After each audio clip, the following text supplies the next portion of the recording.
probably about 15 or 20 years. It was picked up by some statisticians. And then in the early 2000s, the physicists and the computer scientists got a hold of it. And there's been a lot of work done on it since, in part because it fits in very well with a lot of techniques that machine learners have developed for dealing with data. So I'll give you a sense of how this works. So here's the idea. Given some large network, I'm going to assume that each vertex has some latent variable, some unobserved variable associated with it. I'm going to denote that by zi for the vertex I. And I'm just going to choose this as a categorical variable from some set of k labels.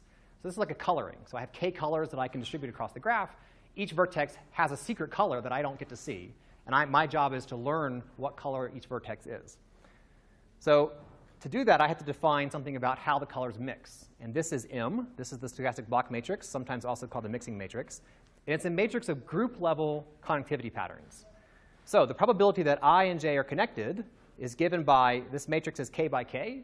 So zi and zj, those are both indices into some set k. So zi, zj, that gives me some element inside this matrix. And that element just tells me the density of connections between pairs that have that color.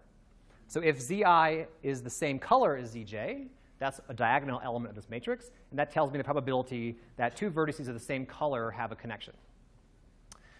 So that means that in the sense of sort of community detection, detecting which groups of vertices preferentially or anti-preferentially attach to each other, the notion of what a group means is a community level thing. It says a community is defined as a set of vertices that have the same pattern of connecting to other communities.